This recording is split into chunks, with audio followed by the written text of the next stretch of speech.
La promotion du tourisme en Maurienne, les aspects sont nombreux, divers et variés. Parmi eux, la présentation de la gastronomie locale, celle dont Montaigne parlait déjà au XVIe siècle. Il vantait la chair incroyable et l'hospitalité des Mauriennais qui peuvent encore aujourd'hui s'appuyer sur une épice rare et prisée, le safran. Henri Zaninetti, Bernard Portugal.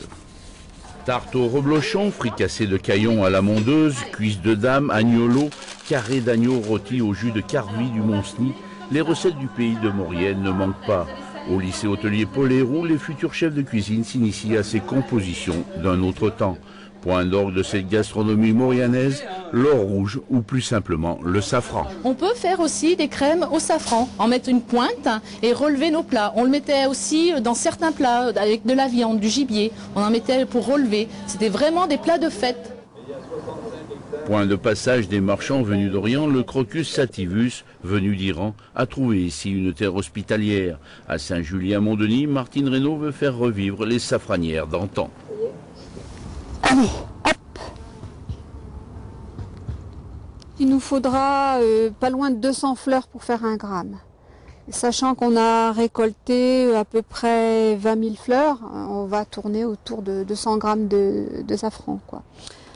Alors on va émonder le safran. On va donc sortir de la fleur le pistil qui est composé de 3 stigmates. Voilà, et là on va lui enlever la partie blanche parce que c'est une partie qui n'a pas beaucoup de goût. On la coupe avec l'ongle comme ça. Voilà. Un safran qui se monnaie à environ 30 € le gramme, d'où son surnom d'or rouge. Un safran que l'on trouve le plus souvent en poudre. Parce qu'il a été écrasé.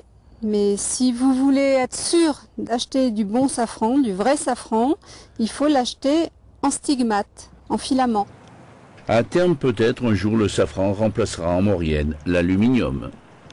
Le but de ce travail, c'est pas de se tourner vers le passé en disant on faisait du safran autrefois, ben on va faire comme autrefois un petit peu, d'une manière folklorique. Non, c'est vraiment un projet de développement qui doit bénéficier au territoire et c'est pas exclu que ça se développe dans le cadre d'une entreprise, tout à fait. Avec le safran, c'est la vigne aussi que l'on veut faire revivre en Maurienne. Une vigne qui produisait un des meilleurs vins de France, selon Montaigne, un cépage oublié, appelé persan. Après le safran,